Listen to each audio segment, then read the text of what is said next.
नमस्कार, मैं हूं आपके साथ शुभांगी मल्होत्रा। बहुत स्वागत है आप सभी का लोकल 7 न्यूज में। चलिए रुक करते हैं देश प्रदेश की बड़ी खबरों की ओर। धर्म नगरी हरिद्वार से बड़ी खबर, नगर निगम का बड़ा फैसला, ज्वालापुर से मीट की दुकानों को हटाया जाएगा। कुंभ और कांवड़ जैसे धार्मिक आयोजनों को देखते हुए निगम ने कच्चे मीट की सभी दुकानों को शहर से बाहर शिफ्ट करने का प्रस्ताव पास कर दिया है। सराय क्षेत्र में 56 नई दुकानों का निर्माण होगा जहां इन्हें बसाया जाएगा, लेकिन इस फैसले से मीट व्यापारियों में भारी नाराजगी है। वे इसे अपने रोजगार पर सीधा हमला बता रहे हैं। बड़ा सवाल ये है, क्या इस फैसले के बीच व्यापारियों को राहत मिलेगी या फिर ये विरोध और तेज होगा।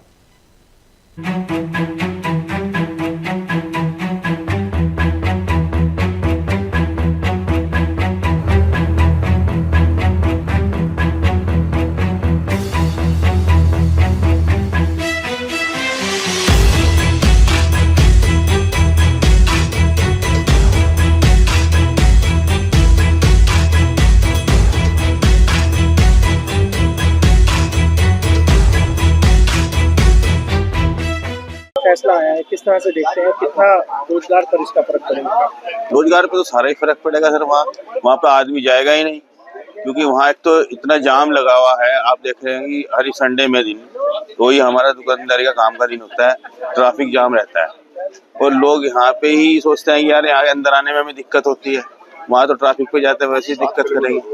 अच्छा, शादी ब्याह हो रहे हैं, वहाँ बैंक्वेट हॉल में रास्ते में जाम है, उससे आगे तो भाई वहाँ आगे कूड़ा कबाड़ है, कचरा है, सारे शहर की गंदगी वहाँ गिरती है। वहाँ कौन जाएगा मटन लेने? और ये मटन चिकन का काम है, ये तो वैसे एक साफ सफाई जगह होना चाहिए। वहाँ इतना कूड़ा मक्खी मच्छर ये वो दुनिया भर की चीजें रहेंगी, वहाँ कोई जाएगा नहीं। और फिर एक इन्होंने वहाँ पे बड़े का भैंस का सुना है हमने, सुअर का भी कर दिया, वहाँ पे चिकन का भी कर दिया, बकरे का भी कर दिया, तो कौन जाएगा वहाँ? हिंदू लोग वहाँ जाएंगे नहीं क्योंकि भैंस का बिक रहा है, मुसलमान नहीं जाएंगे वहाँ, भाई सुअर का बिक रहा है, तो कौन जाएगा वहाँ मटन लेने चिकन लेने? ये ना, ये तो जाएगा ही नहीं। अच्छा, ये आसपास इधर जो दुकानें खुलवा दी गई इन लोगों ने, नक्शे दिया नगर निगम ने, ये क्यों दे दी? जब यहाँ बकरा मार्केट बना रखी थी तो देनी नहीं थी। इनसे गंद हो रहा है, फर्क हम लोगों को पड़ रहा है, पीठ भी लगती है और जो गंदगी है, गंगा प्रदूषण हो रहा है, वो हो रहा है बड़े के उससे, वहां से जो बिल्कुल जस्ट वहीं पर ही है। उनके चक्कर में हम लोगों को जो कि गंगा प्रदूषण उन लोगों से हो रहा है। हमारे यहाँ से गंगा प्रदूषण नहीं है, हमारा तो कोई गंगा में जा ही नहीं रहा, कूड़ा ना कचरा ना खून ना खच्चर। पहली बात तो हम सलेडर से मंगाते हैं मेरा मटन, यहाँ काटते ही नहीं। वहाँ जाके देखें, हकीकत में रुमाल हटा नहीं सकते ये मुंह से।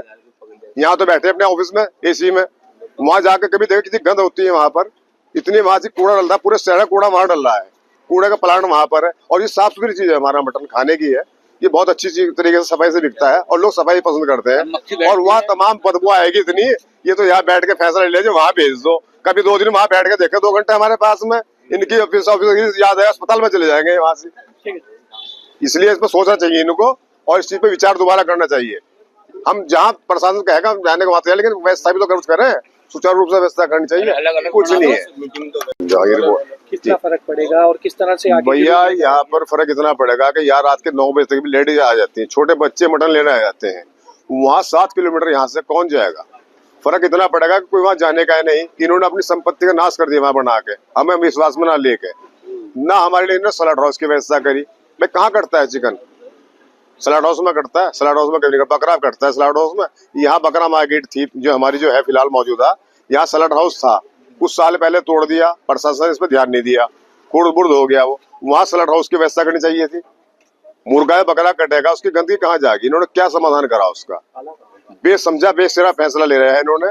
कुछ हमें विश्वास में लेते, बात करते हैं हमसे तो हम कोई बताते हैं कि यहाँ पे सलाड हाउस भी यहाँ होना चाहिए और यहाँ पहले था। इनको इसी पे विचार करना चाहिए, इसके लिए हमें समय देना चाहिए। शमशान घाट वहाँ बराबर में, वहाँ पर लोग इतराज करेंगे। कभी मुर्गा बकरा बिकता होगा, कोई कुत्ता या बिल्ली या कोई जानवर छिछड़ा लेकर चला गया और लोगों ने आके मारपीट कर दी, कौन जिम्मेदारी लेगा इस चीज की? हमारी। हम दुकानदार वहां से अपने माल बेच के आएंगे, रास्ते में हमारे साथ किसी ने लूट मचाई कर दी, जंगल में भेज रहे हैं, इसकी जिम्मेदारी हमसे कौन लेगा बताइएगा आप खुद ही। और 65 दुकानें बना दी है, कोई सुविधा के नाम की वहाँ चीज नहीं है। उसका मल मूत्र कचरा कहाँ जाएगा। और दक्षिण दिल्ली के देवली गांव से बड़ी खबर सामने आई है। भजन कीर्तन के बीच पहुंचा एमसीडी का बुलडोजर, लेकिन महिलाओं के विरोध के आगे टीम को बैरंग लौटना पड़ा। सैकड़ों फ्लैट्स पर कार्रवाई की तैयारी थी, तभी बड़ी संख्या में महिलाएं सड़कों पर उतर आई और जोरदार विरोध शुरू कर दिया। मौके पर साउथ जोन की डिप्टी चेयरमैन अनीता सिंघल भी पहुंची। तनावपूर्ण माहौल को देखते हुए और भारी पुलिस बल की मौजूदगी के बीच आखिरकार एमसीडी की टीम बिना कार्रवाई के लौट गई। फिलहाल इलाके में स्थिति शांत है, लेकिन सवाल वही, क्या ये कार्रवाई फिर होगी या लोगों की ये जीत कायम रहेगी।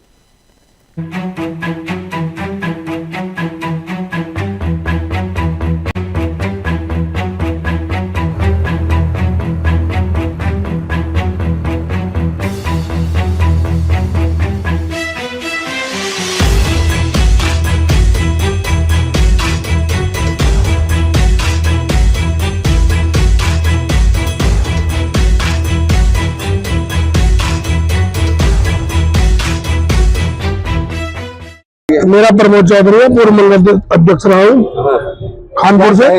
आज एमसीडी की टीम आई, वापस गई। देखिए, एमसीडी तो अपनी कार्रवाई इसलिए कर दी है कि यहाँ पर जो है ना उगाई करिए। प्रेरणा एक दिशा फाउंडेशन नाम की एक एनजीओ है जो 2020 में पहले भी सुप्रीम कोर्ट द्वारा, हाई कोर्ट द्वारा जो है दंडित की जा चुकी है। और वो जो है ना एक सुनियोजित तरीके से जो है ना उगाई करते, 20-20, 50-50 लाख रुपए मांगते। उनकी एक टीम है, सचिन ठाकुर उसका जो है ना मुखिया है। इस क्षेत्र के भी कुछ लोग उसमें मिले हो सकते हैं।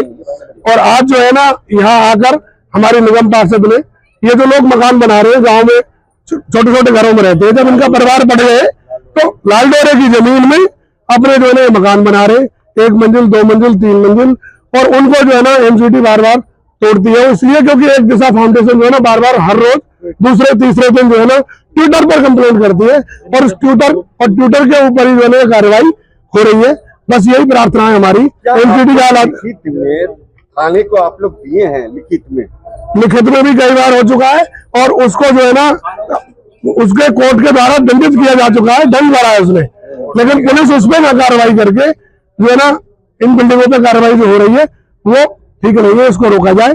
और हम तो यही चाहते हैं, गरीब लोग हैं सभी, और उस एनजीओ के खिलाफ जो है कार्रवाई की जाए, मुकदमा करें। आज अनीता सिंघल धरने पे बैठी, आज एमसीडी बैरंग वापस लौटी। अनीता जी ने बहुत अच्छा काम किया और पहले भी जो है ना वो गरीब लोगों के साथ रही है, हमेशा गरीब की हुकूक की लड़ाई लड़ती रही है। आज वो आई, उन्होंने साहस दिखाया और उसके एमसीडी के आला अधिकारियों से बात करके अपनी टीम को उन्होंने वापस कर दिया।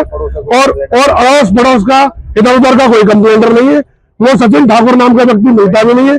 40 और 50 लाख रुपए की डिमांड होती है और वो पूरी दिल्ली की कंप्लेंट करते हैं, इस एरिया की नहीं करते। कई जगह उनका ये सिंडिकेट चल रहा है। सर, मेरा नाम विजेंद्र कौशिक है। विजेंद्र कौशिक जी, कितने आप टेंशन में हैं, क्या हुआ है, पूरी बात बताइए। सर, हमारे जो जेई साहब हैं सचिन चौधरी, इन्होंने लगातार मेरे ऊपर बड़ा प्रेशर बना रखा है। मेरे मकान को अभी भी पहले ही आके डैमेज कर गया था 20 दिन पहले।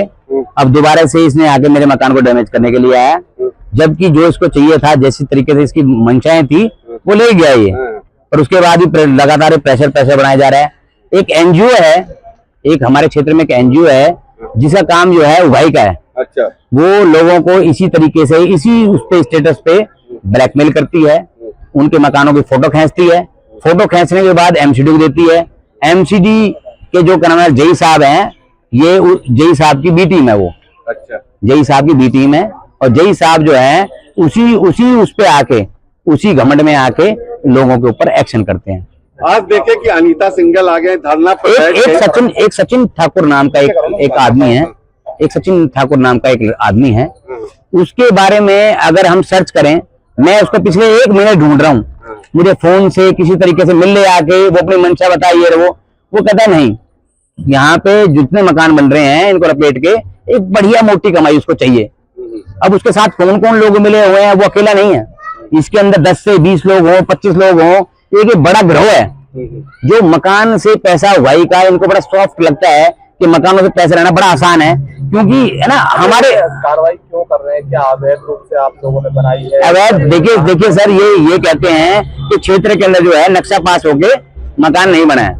आपका मकान जो है नक्शा पास होकर नहीं बना है। मैं कहता हूं कि ठीक है मकान, लेकिन हमारे क्षेत्र में जितने मकान बने हैं, अगर एक ने भी अपना मकान जो है नक्शा पास करके बनाया हो, या किसी के पास भी अपने मकान के जो है वो कंप्लीशन सर्टिफिकेट लिया गया हो, ये सेफ साइड, मतलब इसको अपने तरीके से अपने कामों में अपने तरीके से कर रहा है ये, ठीक है ना। सचिन और वो, ये दोनों एक टीम है। मकानों को तोड़ने के लिए एमसीडी के बुलडोजर आज सिर्फ मेरे मकान को तोड़ने के लिए यहाँ उनका आया।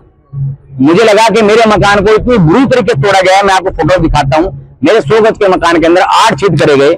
मुझे लगा कि शायद इसका पेट भर चुका होगा और ये मेरे पे कार्रवाई नहीं करेगा। पहले भी कई सारे मकान तोड़े जा चुके हैं क्या? एक हमारे पीछे हमारे चौधरी साहब हैं, ये उनका मकान बन रहा है, 4 बार उसको डेमोलिश किया गया, 4 बार उसके ऊपर कार्रवाई की गई। इतनी बुरी तरीके से कार्रवाई की गई, उसका बेचारे का पैसा जो है जीरो कर दिया गया।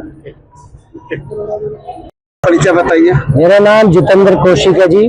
जितेंद्र जी बताइए क्या हुआ है? ये लगातार जो है देवली गांव को एमसीडी के अधिकारी टॉर्चर कर रहे हैं। एमसीडी के अधिकारी टॉर्चर नहीं कर रहे, एक एनजीओ है जी जिसका एक ही काम है पैसा उठाई। 50 लाख 60 लाख 100 करोड़ 500 करोड़, यहाँ तक कि हम अपनी अगर किडनी भी बेच दें तो भी उनका पेट नहीं भर रहा है।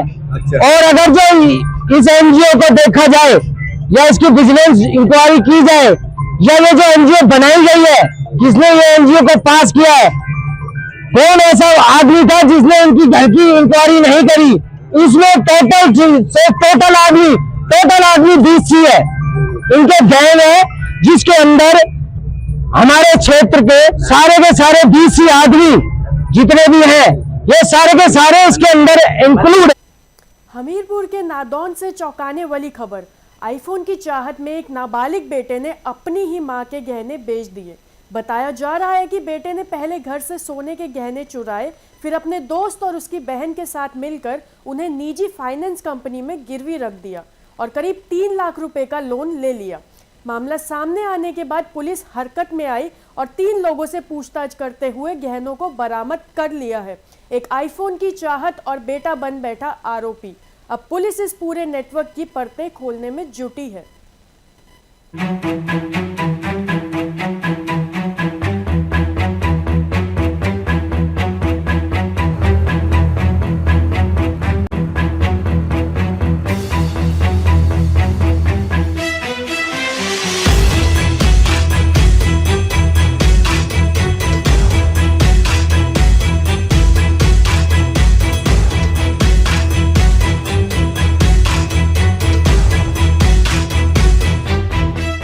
देखिए, इसमें 3 अप्रैल को एक शिकायत मिली थी जो मुकेश कुमार वहाँ रेजिडेंट है नादौन एरिया के। इन्होंने बताया था कि इनकी वाइफ के कुछ ऑर्नामेंट गहने घर से गायब हैं।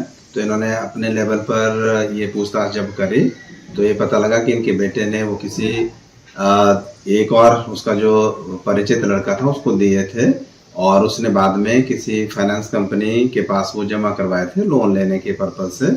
तो ये वाली जो चीज़ें हमें सभी पेरेंट्स को या लोगों को इसमें अवेयर होने की ज़रूरत है कि बच्चे इस तरीके की जो कार्य है वो क्यों कर रहे हैं। तो क्योंकि वो बच्चा जिसने घर से गहने गायब कर रहे हैं वो माइनर है, 18 साल से कम है। तो क्योंकि बच्चे माइनर हैं, वो भी अगर इस तरीके की कार्रवाई करेंगे, इस तरीके के उनके दिमाग में ये चीज़ें आती हैं और इस तरीके की अगर उनकी जो एक क्रिमिनल सोच बन रही है तो इन सब चीज़ों पर ध्यान देने की ज़रूरत है कि बच्चे इस तरीके की जो एक्टिविटीज़ हैं इसमें खुद को इन्वॉल्व क्यों कर रहे हैं। तो इसमें पुलिस ने केस इसमें रजिस्टर कर लिया और इसमें इन्वेस्टिगेशन के दौरान ये चीज़ें सामने आई कि उसका एक और जो फ्रेंड था, जो परिचित था और जो मेजर है और जिसका नाम क्रिस है और उसकी सिस्टर ने मिलके एक फाइनेंस कंपनी है वहाँ पे जो गहने गायब करे थे उस लड़के ने घर से, अपने घर से, उनको वहाँ पे इन्होंने डिपॉजिट करके गोल्ड लोन लिया। और उस लड़के ने किस पर्पज के लिए लोन लिया था उन सब चीज़ों को देखने की ज़रूरत है। तो जो प्राइमा फेसाई हमारे पास कारण मिला कि लड़के ने क्यों अपनी जो माँ के गहने थे वहाँ पे दिए, तो ये बात सामने आ रही थी कि लड़का या तो कोई फ़ोन खरीदने की वो कोशिश में था या किसी गाड़ी को वो परचेज करना चाह रहा था। तो इस तरीके से लड़के ने अपने ही घर में चोरी को अंजाम दिया। तो हम मतलब कि पेरेंट्स को इसमें अवेयर होने की ज़रूरत है और अपने बच्चों की जो गतिविधियां उनके ऊपर नज़र बनाने की ज़रूरत है, नज़र रखने की ज़रूरत है, ताकि बच्चे कल को किसी क्रिमिनल एक्टिविटी में खुद को इन्वॉल्व ना करें। और इस तरीके की जो फाइनेंस कंपनीज हैं या बाकी लोग भी हैं, उनको भी सतर्क रहने की ज़रूरत है कि अगर ऐसे किसी भी एक्टिविटी में खुद को इन्वॉल्व करते हैं तो उनकी क्रिमिनल लायबिलिटी इसमें बनती है। तो अभी तक इसमें 3 लोग इसमें एक्यूज्ड हैं, एक बच्चा जिसने घर से चोरी करी और 2 जो ब्रदर सिस्टर हैं वो दोनों भी इसमें एक्यूज्ड हैं। क्योंकि इसमें पुलिस को अरेस्ट करने की ज़रूरत नहीं है, तो उनको नोटिस देके इसमें इन्वेस्टिगेशन में शामिल किया जाएगा और बाकी भी चीज़ों की इसमें जानकारी ली जा रही है। चारधाम यात्रा को लेकर हरिद्वार में तैयारियां तेज। ऋषिकुल मैदान में ऑफलाइन रजिस्ट्रेशन के लिए बड़ा पंडाल तैयार किया जा रहा है। इस बार भी 20 काउंटरों पर रजिस्ट्रेशन होगा। महिलाओं और विदेशी यात्रियों के लिए अलग व्यवस्था रहेगी। पर्यटन विभाग के मुताबिक 17 अप्रैल से रजिस्ट्रेशन शुरू हो जाएगा। अब देखना यह है कि श्रद्धालुओं को इस बार कितनी सहूलियत मिलती है।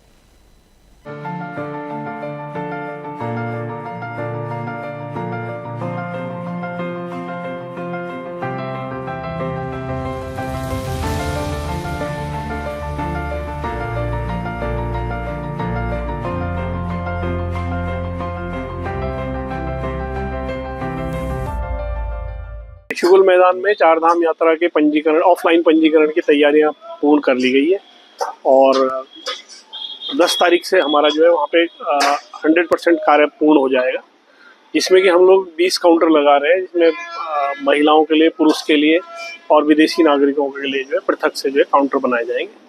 और वर्तमान में जो है कार्य वहाँ पर चल रहा है। हमारा 20 टॉयलेट्स वहाँ पे बन चुके हैं और 10 तारीख के बाद वो फंक्शनल हो जाएंगे और 10 के बाद जो है सारी व्यवस्था हमारी सुचारू हो जाएगी। क्या पूरा ड्रिंकिंग वाटर की जो है लाइन लगा दी जा चुकी है और जल संस्थान से पूरा जो है व्यवस्था पानी की करवा दी गई है सभी लोगों को। जैसे कि गत वर्ष जो सुविधाएं प्रदान की गई थी, वो इस वर्ष भी सारी सुविधाएं प्रदान की।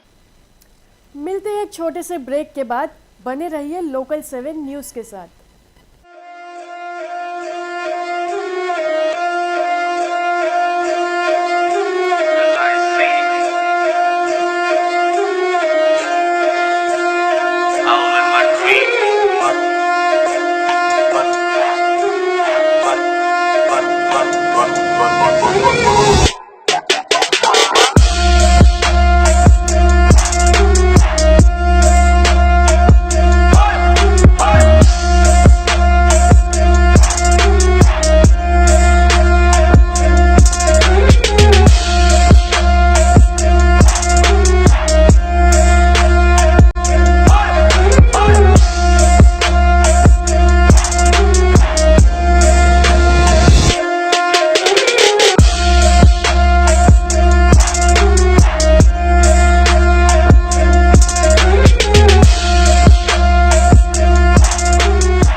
एक बार फिर से बहुत बहुत स्वागत है आप सभी का लोकल 7 न्यूज़ में। आइए रुक करते हैं अगली कुछ मुख्य खबरों की ओर। अगली खबर हरियाणा से है, जहां हरियाणा के यमुनानगर में मॉनसून से पहले बड़ी बैठक, बाढ़ और शिक्षा व्यवस्था पर मंथन। लेकिन इस बार सवाल भी सख्त रहे। बैठक में सांसद नवीन जिंदल, विधायक घनश्याम दास अरोड़ा समेत कई वरिष्ठ अधिकारी मौजूद रहे, जहां हर साल आने वाली बाढ़ की स्थिति पर गंभीर चिंता जताई गई। अधिकारियों ने साफ पूछा, आखिर स्टोन पिचिंग जैसे अस्थायी उपायों के बावजूद हालात हर साल क्यों बिगड़ते हैं। बैठक में डिसिल्टिंग को स्थायी और प्रभावी तरीके से करने पर जोर दिया गया, ताकि बाढ़ की समस्या का पक्का समाधान निकाला जा सके। अब देखना होगा क्या इस बार सिर्फ चर्चा होगी या जमीनी बदलाव भी नजर आएगा।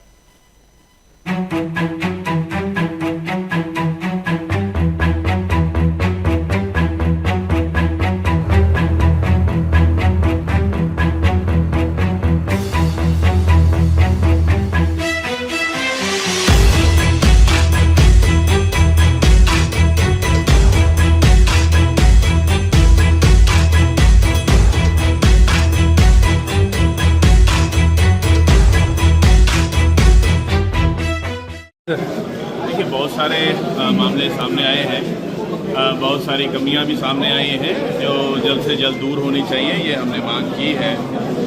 एसपी साहब से भी ये कहा है कि जो सैकड़ों FIR माइनिंग को लेकर रजिस्टर्ड है कि उनका स्टेटस क्या है, कितनों में चार्जशीट हो चुकी है, कितनों में लंबित है, ये सारी जानकारी होनी चाहिए और जल्द से जल्द इनका निस्तारण होना चाहिए। पेंडिंग है, FIR हो जाती है, उसके बाद कोई काम नहीं होता है। ऐसे ही जो आपका फॉन्ड्स है, जोहड़ बोल देते हैं, तो जोहड़ जो है वो लगभग जो है 800 के करीब जोहड़ हैं ज़िले के अंदर, और बॉन्ड अथॉरिटी ने लगभग 127 बॉन्ड लिए हैं जो कि आने वाले 1-2 सालों में जिन पे सब पे काम होगा, लेकिन बाकी कहाँ जाएंगे। तो मैंने ये कहा है कि मनरेगा के माध्यम से या आपका जो रोज़गार आजीविका मिशन है उसके माध्यम से सभी के सभी जो हमारे जोहड़ हैं वो सभी के सभी समयबद्ध तरीके से उनकी सफाई होनी चाहिए। अभी ये काम रुका हुआ है और ये बात आई है कि 38 स्कूल ऐसे हैं जिसमें एक भी शिक्षक नहीं है और 91 ऐसे स्कूल हैं जहाँ जो है एक ही शिक्षक है। तो ये बहुत ही दयनीय स्थिति है। और अभी भी ऐसे स्कूल हैं जहाँ नॉन फंक्शनल टॉयलेट्स हैं, 198 बॉयज़ टॉयलेट्स हैं जो नॉन फंक्शनल हैं और 189 गर्ल्स टॉयलेट हैं जो नॉन फंक्शनल हैं, यानी कि वो प्रयोग की स्थिति में नहीं है। तो इनका जो है प्राथमिकता पर इनको ठीक करना चाहिए। हेल्थ डिपार्टमेंट का था कि जो टीबी का लेके था, ट्यूबरक्लोसिस को लेके 2025 तक सरकार ने कहा था कि हम जो है देश को टीबी मुक्त कर देंगे, लेकिन अभी ऐसा कुछ दिखाई नहीं दे रहा है। हम बहुत दूर हैं और पूरी जानकारी भी नहीं थी। और ऐसे ही बच्चों का मैं देख रहा था कि जो BCG इंजेक्शन है जो कि 24 घंटे के अंदर बच्चे के अंदर लगा देते हैं, तो मैं देख रहा था कि जो बर्थ हुए हैं वो तो 20,288 हुए और जो इंजेक्शन लगा दिए गए वो 21,591 को लगा दिए। 1,000 से भी ज़्यादा बच्चों को इंजेक्शन लग गए, वो कैसे हो गया? तो जिसका जवाब अभी CMO साहब के पास नहीं था, तो वो कहते जी मैं आपको जानकारी दूंगा। तो ऐसी चीज़ें नहीं होनी चाहिए। समिति को जो है वो मिसगाइड नहीं करना चाहिए, सही जानकारी ही एजेंडे के अंदर होनी चाहिए। मैं एजेंडा पूरा पढ़ के आता हूँ। म्युनिसिपल कमिश्नर दिशा की मीटिंग के अंदर जो है हमने सभी, मैं भी और यहाँ से माननीय सांसद वरुण जी भी और माननीय विधायक घनश्याम दास जी, हम सब ने जो है सारे मैटर्स को रिव्यू किया। जितने भी केंद्र सरकार की स्कीम्स, हरियाणा सरकार की स्कीम चल रही हैं, उनको हम रिव्यू करते हैं और हमारा यही एफर्ट होता है, हमारा यही प्रयास होता है कि उस स्कीम्स को अच्छे ढंग से उनका क्रियान्वयन हो और उसका लाभ लोगों को मिले। तो हमें ये कहते हुए बहुत संतोष है कि यहाँ पर प्रोग्रेस हुई है और हमारा यही प्रयास होगा कि सभी जगह अच्छी सड़कें होनी चाहिए, अच्छे स्कूल्स होने चाहिए, वहाँ पे अच्छी सुविधाएं होनी चाहिए। इसमें सर 40 दिन के बाद होम स्ट्रीट खुली है 15 दिन के लिए, किस रूप में देखते सर? देखिए, आपने ये बहुत ही बड़ा अंतर्राष्ट्रीय सवाल जो यहाँ पे किया है कि हॉर्मुज स्ट्रेट 15 दिन की खुली है।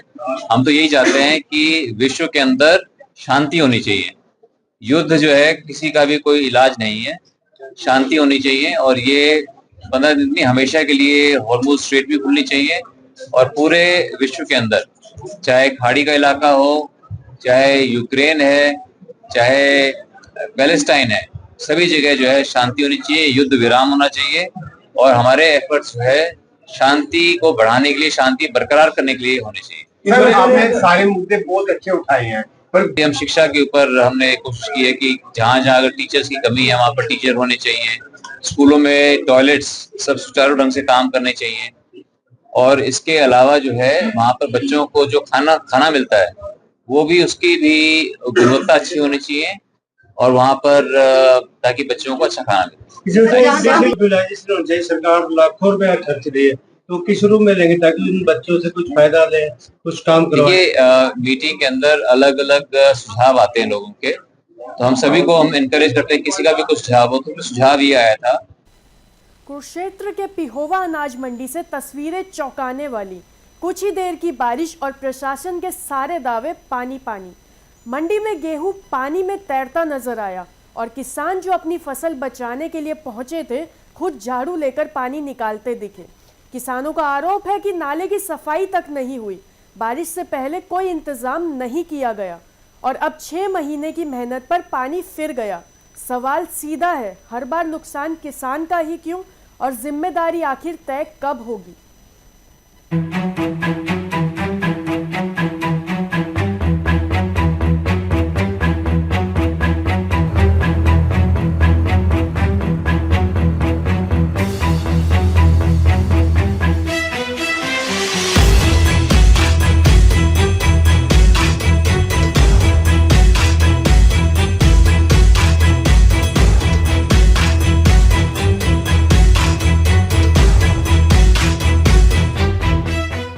कुलदीप सिंह। कहाँ के रहने वाले हो जी? रस्ता डेरा मंगल सिंह। हाँ जी, क्या कहेंगे जी आप? हम बोलेंगे ये जो अर्सी पर रखे इनको खोलो, सभी पानी जो है करके नीचे जा रहा है, बिल्कुल बंद पड़े हैं जी, बंद पड़ा है। और जिसकी वजह से सारा देखो जाने का बुरा हाल हो गया जी। नीचे और पानी भरा पड़ा है जी। अब जिम्मेदार क्या करे जी? इसके साथ लोहे की राड ले आके हमने 2 घंटे आधा घंटे से यहाँ लग रहे थे जी। बड़े मुश्किल से हाथ में कंच लग गया जी, हाथ के साथ निकालने की वजह से। तो मंडी के द्वारा कोई सफाई नहीं की गई? मंडी के द्वारा जी ऊपर से तो बहुत सफाई हो है जी। ये जो सीवरेज आया, सीवरेज की भी दिक्कत आ रही है जी। हमारी प्रशासन से रिक्वेस्ट है जी कि भाई आकर इनको थोड़ा सा देख के और इसको ठीक कराएं। अगली खबर भिवानी से है। श्रद्धालुओं के लिए हरियाणा सरकार की खास पहल। 5 मई को नांदेड़ साहिब के लिए स्पेशल तीर्थ यात्रा ट्रेन रवाना होगी। मुख्यमंत्री नायाब सिंह सैनी कुरुक्षेत्र से इस ट्रेन को हरी झंडी दिखाएंगे। योजना के तहत 60 साल से ऊपर के वरिष्ठ नागरिकों को मुफ्त यात्रा का लाभ मिलेगा। 1,80,000 से कम आय वाले पात्र श्रद्धालु 15 अप्रैल तक पहले आओ पहले पाओ आधार पर पंजीकरण कर सकते हैं। ऑनलाइन रजिस्ट्रेशन अनिवार्य है। आस्था और सुविधा का संगम। सरकार की इस पहल से बुजुर्ग श्रद्धालु का सफर और भी होगा आसान और सम्मानजनक।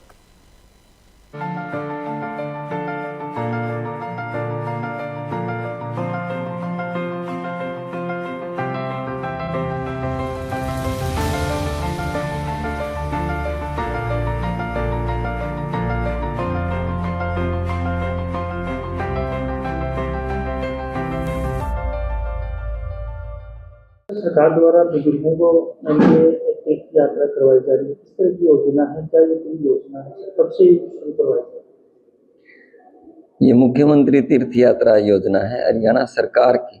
ये विशेषकर बुजुर्गों के लिए बहुत ही एक महत्वाकांक्षी योजना है। उनकी श्रद्धा को देखते हुए ये योजना बनाई गई है ताकि हमारे बुजुर्ग जो हैं वो तीर्थों पर जा सकें। 5 मई को माननीय मुख्यमंत्री महोदय श्री नायब सिंह सैनी जी एक कुरुक्षेत्र से विशेष ट्रेन को हरी झंडी दिखाकर रवाना करेंगे। और आपको मैं बताना चाहूँ कि ये जो ट्रेन है ये श्री नांदेड़ साहब के लिए रवाना होगी और इसके लिए बुजुर्गों से आवेदन मांगे गए हैं, यानी वरिष्ठ नागरिकों से आवेदन मांगे गए हैं जिनकी आयु 60 वर्ष से अधिक है, वे इसके लिए आवेदन कर सकते हैं।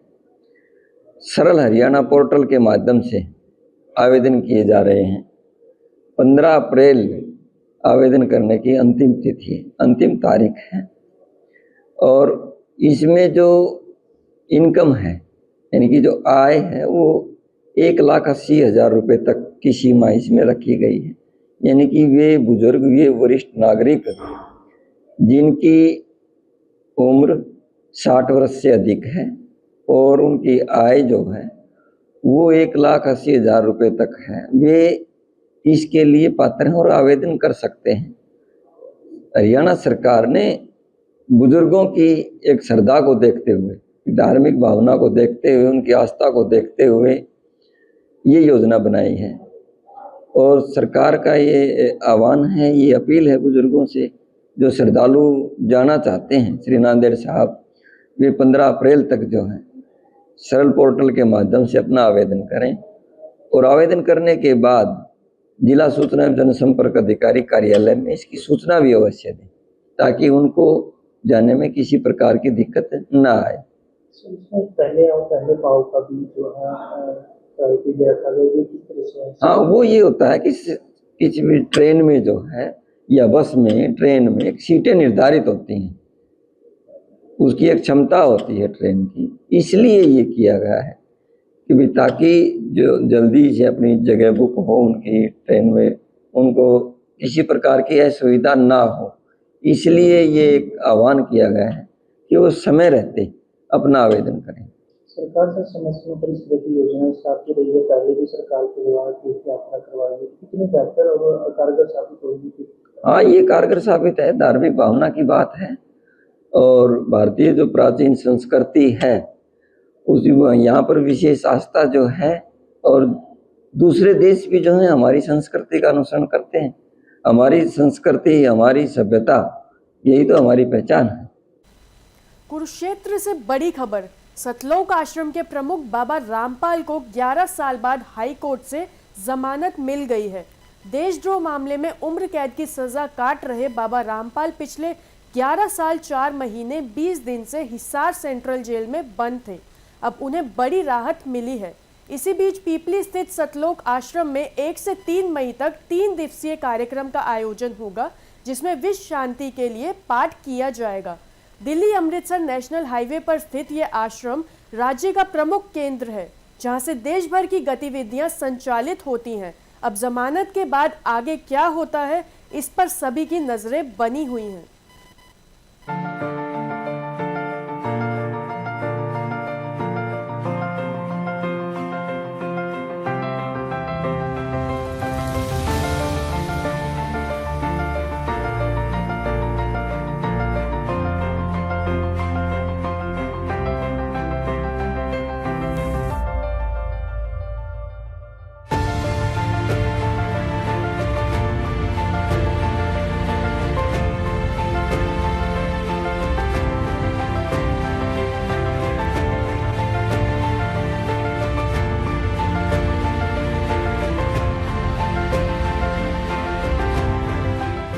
में तो हमारे गुरुदेव जी आएंगे और हमारे को तो जैसे किसी ऐसे बीमार को जीवन दान मिलता है, ऐसे खुशी हो रही है हमारे को। हमारे गुरुदेव जी पहले कहाँ आएंगे ये तो मालूम नहीं। विश्व हमारे आश्रम है और सब में रेजिडेंस हमने जैसे कुटी, कबीर परमात्मा की कुटी होती थी, ऐसे कुटी बनाई हुई है। कुठी कहो या कुटी कहो उसको, अति सुंदर। तो परमात्मा के जहाँ आदेश होंगे वहां पर आ जाएंगे, वहाँ का इंतजाम किया जाएगा।